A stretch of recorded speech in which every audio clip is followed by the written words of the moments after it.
हमने इतना पैसा लगाया है, हमने एक उम्मीद बना रखी है, अचानक से शिक्षा विभाग द्वारा एक संशोधन किया जाता है और उस संशोधन में यह क्लियर किया जाता है कि आपके बीए में जो सब्जेक्ट होंगे, यदि उसके अलावा आपने पीजी किसी सब्जेक्ट से किया है तो आप एलिजिबल नहीं हैं, आप स्कूल आरपीसी लेक्चर के लिए एलिजिबल नहीं हैं।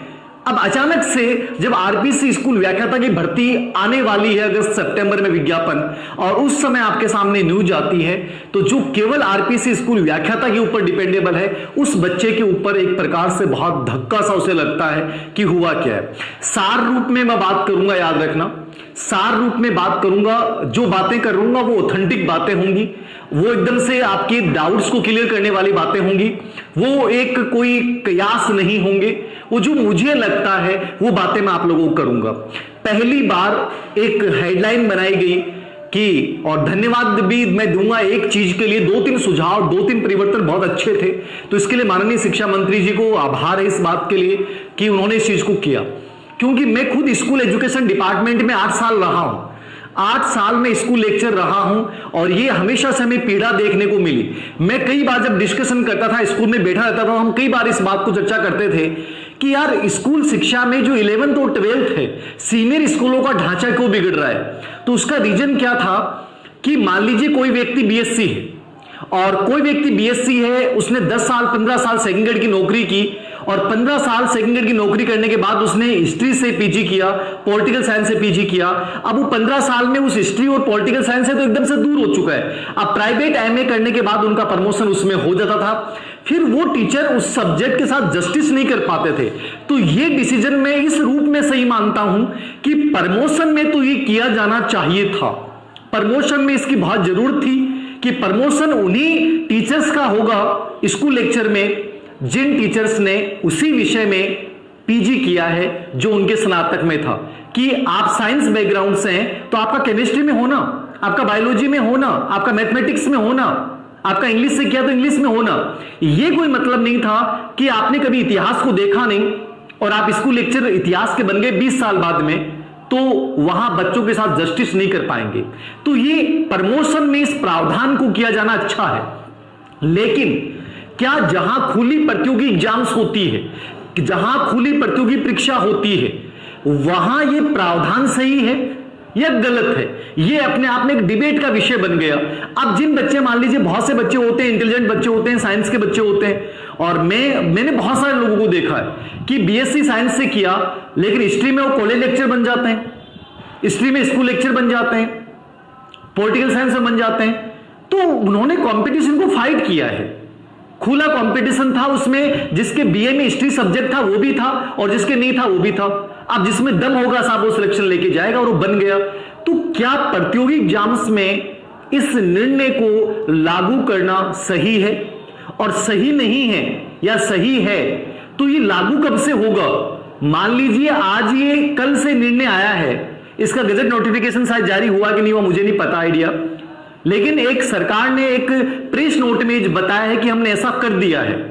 तो क्या ये जिन्होंने पहले से पीजी कर रखा है उन पे डिसीजन लागू होगा या आगामी भर्तियों से लागू होगा? अब दो चीजें एकदम क्लियरली, इस बात को एकदम से समझिएगा, बहुत ही अच्छे तरीके से समझिएगा। सर मैं इस बार हिंदी से एमए कर रही हूं, करूं या नहीं?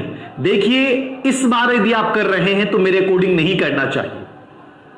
इसको लेकर वाद विवाद तो होगा, यह प्रक्रिया कोर्ट में भी जा सकती है कि जिस बच्चे ने अपनी जिंदगी के 2 साल पीजी में गुवा दिए और ये कहा जाए कि आरपीसी स्कूल लेक्चर में आप अयोग्य हैं, तो कोर्ट की शरण में जाएगा। क्यों जाएगा? उसके लॉजिक क्या हो सकते हैं? अब ये मत सोचना कि देव सिंह सर आप ही बता रहे हो, मैं नहीं बता रहा हूं। एक प्राकृतिक न्याय वाली बात है, प्रमोशन में इसको लागू करना बहुत अच्छा है क्योंकि वहां 11वीं 12वीं के बच्चों के साथ जस्टिस नहीं होता है। लेकिन ऐसा नहीं है कि एक साइंस का बच्चा हिस्ट्री से पीजी करता है और वो हिस्ट्री के साथ जस्टिस नहीं कर पाएगा। ऐसे बहुत सारे लोग हैं जिनका बैकग्राउंड साइंस रहा है लेकिन उन्होंने आर्ट्स के विषय में बहुत शानदार पढ़ा रहे हैं। कॉलेज एजुकेशन में हमारे बहुत है, स्कूल एजुकेशन में बहुत सारे हैं। तो ऐसा कुछ भी नहीं है, जिसमें दम होगा साहब वो सिलेक्शन लेगा।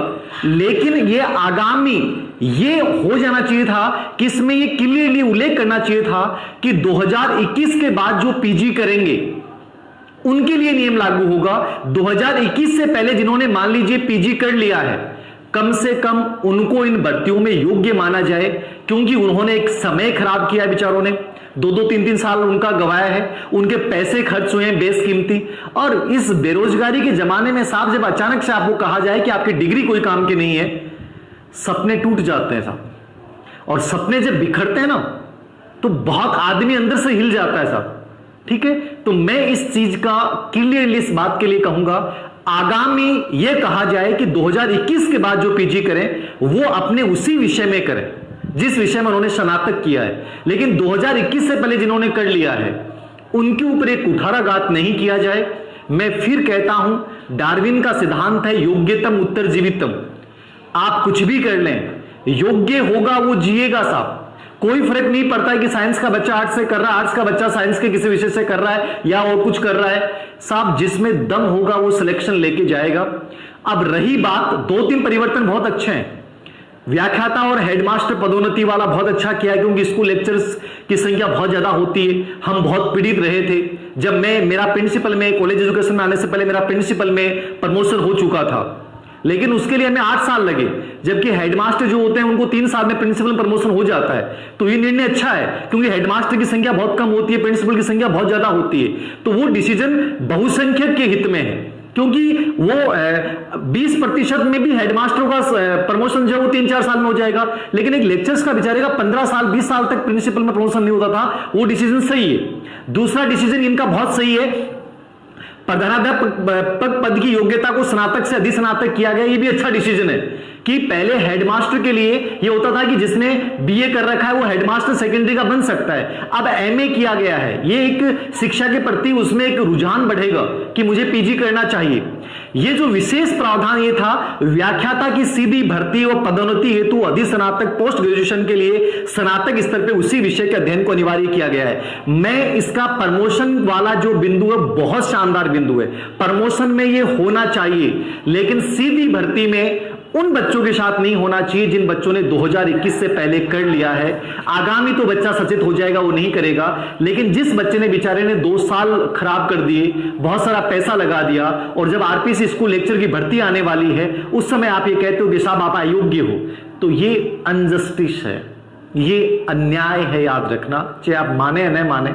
और यदि ऐसा किया जाता है तो ये भर्ती प्रक्रिया को उलझाने का कंप्लीट प्रयास रहेगा। ऐसे बच्चे कोर्ट की शरण में जाएंगे। क्यों नहीं जाएंगे? रीजन देखिए, जब आप कॉमर्स वाले बच्चों को लेवल फर्स्ट सेकंड में शामिल कर सकते हो, क्यों? वहां तो आपने नियमों को चेंज कर दिया, उल्टी दिशा में चल रहे हो, तो यहां क्यों नहीं कर सकते आप साहब? ठीक है, आप कॉलेज एजुकेशन में आपने यूजीसी के नियम है, वो कहते हैं कि कोई भी बच्चा जिसने कॉलेज में कुछ भी किया पीजी किसी विषय से कर सकता है, वहां भी चेंज करवाओ। फिर आप कॉलेज एजुकेशन में असिस्टेंट प्रोफेसर बनने के लिए जिसके यूजी में सब्जेक्ट नहीं है लेकिन वो फिर भी कॉलेज असिस्टेंट प्रोफेसर बन सकता है, तो वहां ऐसा दोगलापन क्यों है? आप स्कूल लेक्चर में क्यों कर रहे हो? स्कूल लेक्चर में क्यों कर रहे हो? एक बच्चा नेट किसी भी विषय से कर सकता है, तो वहां क्यों नहीं कर रहे हो आप? केंद्र सरकार ने जो प्रावधान कर रखे हैं उन्होंने तो चेंज नहीं किए। केवीएस डीएसएसबी की स्कूल लेक्चर के लिए भर्ती होती है, वहां ऐसा कोई प्रावधान नहीं है, तो आपने कैसे कर दिया? और आपने कर दिया तो हमें आप मौका दीजिए कि साहब आगामी से बच्चे नहीं करेंगे, अब तक जिन्होंने कर लिया वो मौका होगा।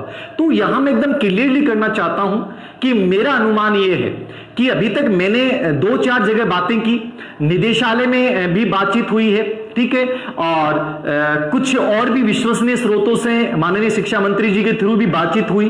तो कुछ चीजें जो निकल के आ रही हैं, अभी तक इन्होंने कर दिया है, लेकिन इसका जो क्लियरिफिकेशन है कि क्या ये जिन्होंने कर लिया है उन पे भी लागू होगा। अब भाषा के अकॉर्डिंग तो ये कि सब पे लागू होगा कि साहब वो अयोग्य हो गए कंप्लीटली, कि आरपीसी स्कूल लेक्चर के लिए आपको उस विषय में आपका स्नातक होना अनिवार्य है, तभी आप एलिजिबल होंगे। लेकिन अब सरकार के ऊपर दबाव पे डिपेंड करेगा कि 1 लाख से अधिक बच्चे ऐसे हैं जिन्होंने दूसरे विषय से एमए कर रखा